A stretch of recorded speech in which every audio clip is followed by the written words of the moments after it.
नमस्कार साथियों, आप सभी का हार्दिक स्वागत है मेरे YouTube चैनल प्रेम की बात आपके साथ में। बहुत दिनों के बाद आज फिर से वापस आने का मौका मिला अपने चैनल पे। आज हम बात करने वाले हैं इस बार के लोकसभा चुनाव में जो परिणाम आए हैं और सरकार के गठन को लेकर जो प्रक्रियाएं चल रही है और उस पर जो विपक्ष नैरेटिव फैलाने में लगा है, इसको ध्यान से समझने की आवश्यकता है। इस बार भले ही भाजपा को 240 सीटें आई, पिछले बार 2014 और 19 में जिस प्रकार से पूरी मैंडेट मिली थी, इस बार कहीं न कहीं ये चूक हुई जिसे कोई भी आकलन नहीं कर पाया कि आखिर ऐसा हुआ तो हुआ क्यों।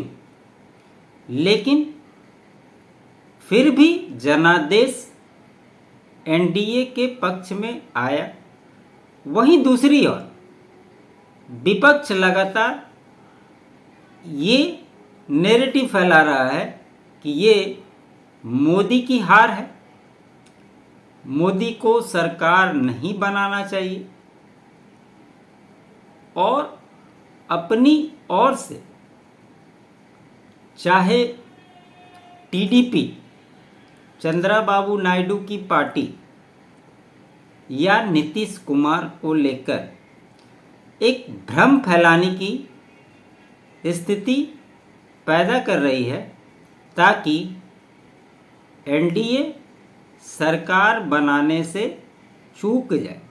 इसमें दो तीन पहलू हैं जिसको ध्यान देना बहुत ज़रूरी है, क्योंकि आप देख रहे होंगे कि अभी मीडिया में यही चर्चा है कि टीडीपी ये मांग रही है, नीतीश कुमार रेल मंत्रालय मांग रहे हैं, कृषि मंत्रालय मांग रहे हैं, बिहार को विशेष राज्य दर्जा देने की बात फिर से तेज़ी से उठने लगी है, आंध्रा को विशेष राज्य के दर्जा देने की बात हुई है, पोर्टफोलियो को लेकर सवाल उठाया जा रहा है कि गृह से लेकर डिफेंस से लेकर वित्त हो, ये सारे जो विभाग ये उन्हें दी जाए, ये कहीं ना कहीं बार्गेनिंग करने में लगे हुए हैं। अगर ऐसा नहीं होता है तो सरकार ज़्यादा दिन तक नहीं चलेगी।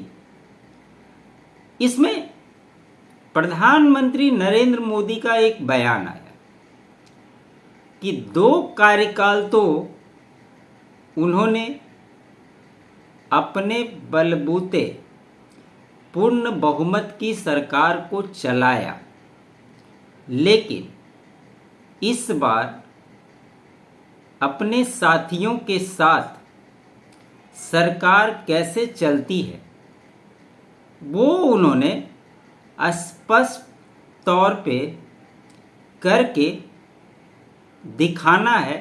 इसकी जानकारी अपने बयानों में पहले ही वो दे चुके और विपक्ष ये आशा पाल लिया है कि मोदी जिस प्रकार से पिछले 2 गवर्नेंस चलाया है वो सभी को साथ लेकर सरकार नहीं चला पाएंगे।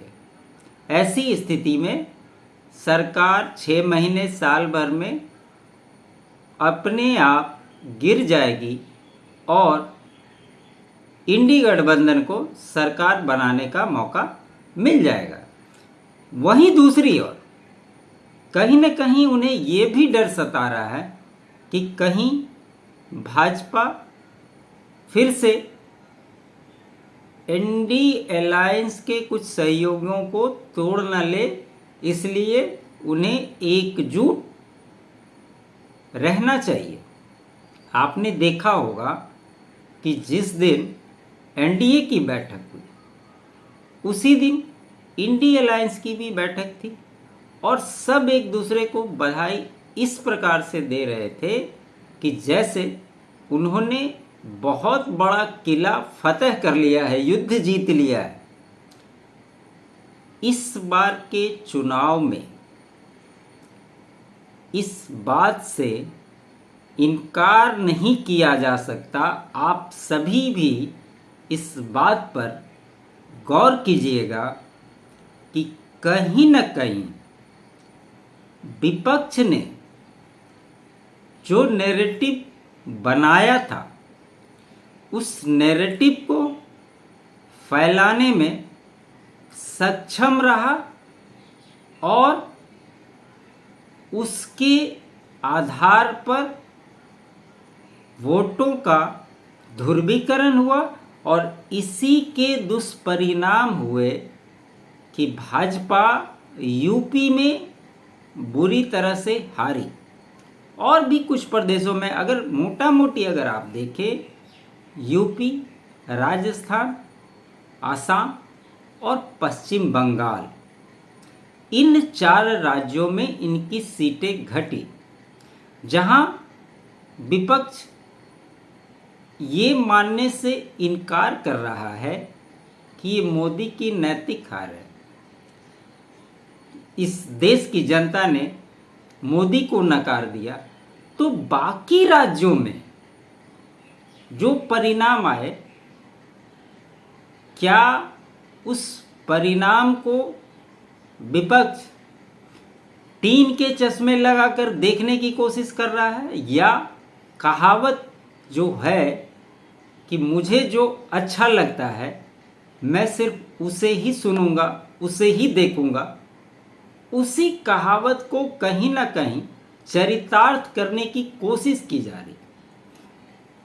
एक बात मैं निश्चित तौर पे कह सकता हूं कि आप मान कर चले, ये जो मीडिया में खबरें चल रही है कि चंद्रबाबू नायडू और नीतीश कुमार दबाव बना रहे हैं अभी से मंत्रालय को लेकर, स्पीकर के पद को लेकर, या और तमाम तरह की जो बातें हैं, तो ये इस तरह की कहीं भी किसी तरह की बातें नहीं है, इसमें कोई भी अड़चन नहीं आ रही है।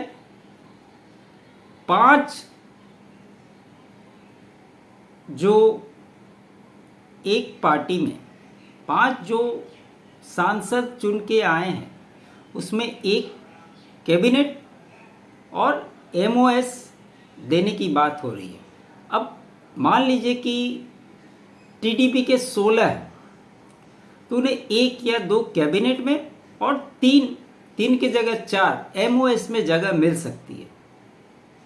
वैसे ही सारे दलों पे लागू है। इसका मतलब ये नहीं है कि जो दल एक सीट जिन्हें मिला था लड़ने के लिए उन सीटों पर जीत कर आए हैं तो उन्हें कैबिनेट में जगह नहीं मिलेगी, ऐसा कुछ नहीं है। और दूसरी बात, जो खबरें आ रही थी कि 8 तारीख को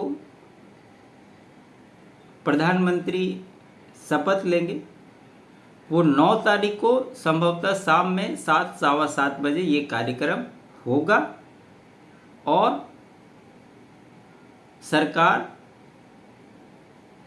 गठित होगी और कम से कम 50 मंत्री शपथ लेंगे प्रधानमंत्री के शपथ लेने के बाद। और बहुत सारी चीज़ें जो चल रही है ये वहीं पर क्लियर हो जाएगी। और आप मान कर चलें कि आज जो सीटों का आंकड़ा है एनडीए का 293, आप देखेंगे कि आने वाले दिनों में ये आंकड़ा कहीं ना कहीं बढ़ेगा। अभी विपक्ष को जहां एक और लग रहा है कि भाजपा की 240 है, टीडीपी और जेडीयू अगर हट जाता 28 सीटें कम जाएगी तो वो बहुमत से नीचे चला जाता है। ऐसे में भाजपा को सरकार चलाना मुश्किल हो जाएगा। लेकिन इस चुनाव में 6-7 ऐसे निर्दलीय हैं जो चुनाव जीते हैं। हालांकि कुछ ऐसे लोग भी चुनाव जीत गए हैं जिन पे देश विरोधी होने का आरोप लगा है, उसकी सजा काट रहे हैं, वो जेल में हैं। उनके साथ तो सपोर्ट लेने का कोई सवाल ही नहीं उठता। लेकिन कुछ ऐसे विधायक हैं जिन्हें टिकट नहीं मिला, वो निर्दलीय चुनाव लड़े और वो चुनाव जीत गए। वैसे नेता सरकार को सपोर्ट कर सकते हैं। इसके कारण होते हैं। सरकार को सपोर्ट करने का सबसे बड़ा कारण ये होता है कि वैसे विधायक जो चुनकर आते हैं अपने संसदीय क्षेत्र से, उन्हें सिर्फ अपने सांसद निधि कोटे से अपने क्षेत्र का विकास करना संभव नहीं है। अगर वो सरकार को सपोर्ट करते हैं तो उन्हें सरकार की ओर से जो मदद मिलेगी सत्ता में रहते हुए, उससे वो अपने क्षेत्र का विकास आसानी से कर सकते हैं, जिससे कि वो अपने क्षेत्र में ज़्यादा ताकतवर हों।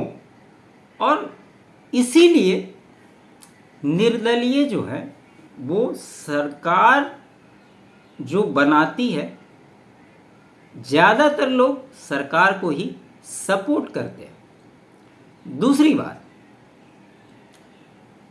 आंध्र प्रदेश में जगन मोहन रेड्डी की पार्टी YSRCP, जिनके इस बार 4 सांसद, अगर देखा जाए तो प्रधानमंत्री नरेंद्र मोदी से जगन मोहन रेड्डी के भी बहुत अच्छे संबंध हैं। लेकिन TDP अलायंस में और सरकार में होंगी तो YSRCP सरकार को न सपोर्ट करेगी न अगेंस्ट करेगी। आपने पिछले बार भी देखा होगा, कई बिलों को पास कराने में BJD, बीजू जनता दल, नवीन पटनायक की पार्टी और YSRCP सरकार के फेवर में हर बिल में सपोर्ट कर रही है। और ये दोनों ऐसे दल हैं जिससे प्रधानमंत्री के रिश्ते बहुत अच्छे हैं। हालांकि BJD इस बार वहाँ पर भाजपा ने बहुत अच्छा परफॉर्मेंस किया उड़ीसा में, और YSRCP 4 सीटें जीती है। आप मान कर चलें कि अगर किसी भी तरह की स्थिति गड़बड़ाती है तो ये दोनों दल NDA को सपोर्ट बाहर से ही सही लेकिन करेंगे। इसके अलावा 2 से 3 निर्दलीय हैं।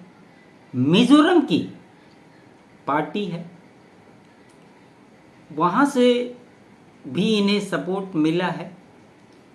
और हनुमान प्रसाद बेनीवाल जो नागौर से चुनाव लड़े और जीते, एक आदिवासी पार्टी के नेता हैं जो चुनाव लड़े और जीते। तो ऐसे कई सारे छोटे छोटे दल हैं जो इंडिपेंडेंट हैं, अकेले जीत कर आए हैं, और कहीं ना कहीं सरकार बनाने की कवायद में इन लोगों को सहयोग को भी मांगा जा रहा है। तो इस बात की चर्चा लगातार चल रही है कि सरकार 6 महीने साल भर में गिर जाएगी। ऐसी कोई भी स्थिति बनने वाली नहीं है। सरकार पूर्ण रूप से 5 साल अपना कार्यकाल पूरा करेगी।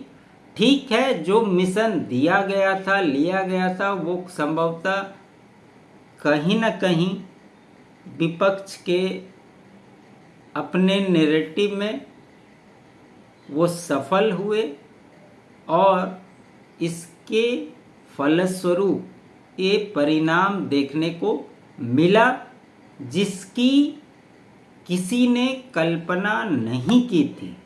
लेकिन इसका मतलब जो ये लोग समझ के बैठे हुए हैं कि पहले 2 कार्यकाल में नरेंद्र मोदी ने जिस प्रकार से सत्ता चलाया, इस बार उस प्रकार से सत्ता नहीं चला पाएंगे। तो उन्हें मैं बता दूं कि इस बात को पहले ही प्रधानमंत्री नरेंद्र मोदी ने स्पष्ट कर दिया है कि भ्रष्टाचार के खिलाफ जो लड़ाई उनकी चल रही थी, वो लड़ाई वैसे ही जारी रहेगी लगातार। और आप देखिएगा, इस बार करप्शन और क्राइम को जिस प्रकार से पहले भी सरकार ने लगातार रोकने का प्रयास किया है, उसमें कहीं भी किसी प्रकार की बेनी कोताही नहीं बरती जाएगी और वो वैसे ही चलता रहेगा जैसे पहले चलता रहा। इसमें कहीं किसी प्रकार की संशय नहीं है। और एक बात, जो राहुल गांधी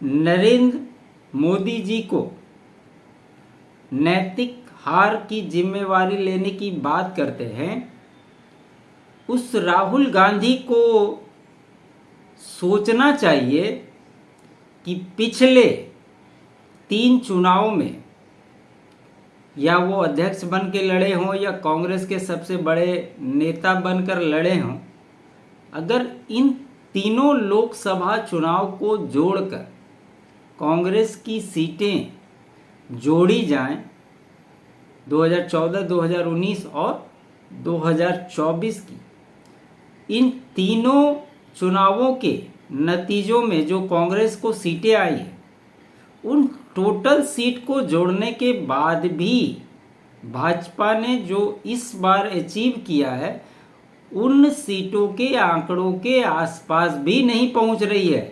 राहुल गांधी को ये भी सोचने की आवश्यकता है। लेकिन विपक्ष सिर्फ इस नैरेटिव में लगा हुआ है, चूँकि भाजपा को पूर्ण बहुमत नहीं मिला, इसलिए ये नरेंद्र मोदी की हार है।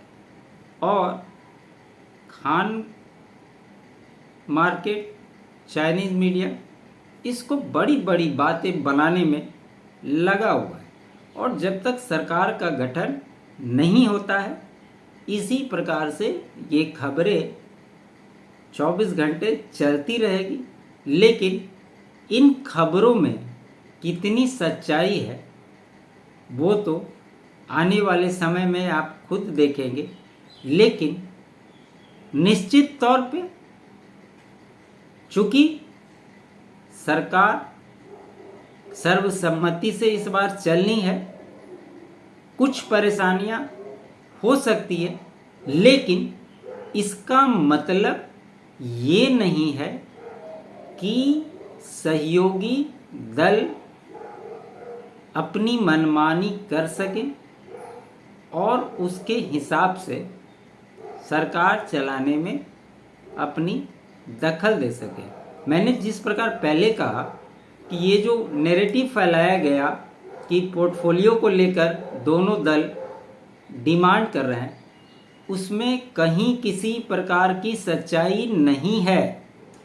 चंद्रबाबू नायडू से जो बात हुई वो ये हुई है कि जब चंद्रबाबू नायडू 2014 में आंध्र प्रदेश के मुख्यमंत्री थे और तेलंगाना जब आंध्रा से अलग हुआ था, तो जो वहाँ का राज्य का पैसा बकाया था, उस पैसे को सरकार के द्वारा आंध्र को देने की बात पर चर्चा हुई है, क्योंकि उन्हें पता है कि सरकार, केंद्र सरकार से वो अगर पैसे मिलते हैं तो उससे उस राज्य का विकास करने में उन्हें आसानी होगी। अल्टीमेट उन्हें ही आंध्र की सरकार चलानी है और केंद्र में नरेंद्र मोदी ही सरकार में रहेंगे। तो ये सारी खबरें हैं जिसे जानना जरूरी है, इसका विश्लेषण होना जरूरी था, क्योंकि जिस प्रकार से विपक्ष ये नैरेटिव फैला रहा है कि सरकार बनेगी, ये डिमांड हो रही है, वो डिमांड हो रही है, गिर जाएगी, ये हो जाएगी, ऐसा कुछ होता हुआ दिखाई नहीं दे रहा है।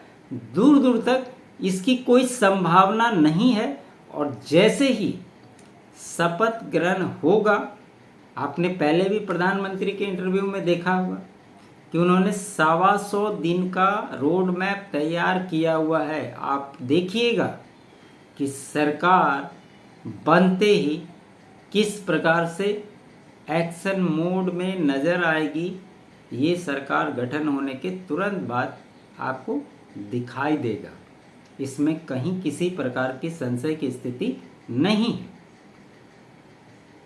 अगर आपको मेरा एनालिसिस अच्छा लगा हो तो वीडियो को लाइक कीजिएगा, शेयर कीजिएगा, और आप सभी से रिक्वेस्ट है कि चैनल को अधिक से अधिक सब्सक्राइब ज़रूर कीजिएगा, क्योंकि आज एक नैरेटिव ये भी इस देश में बिल्डअप होना शुरू हो गया है।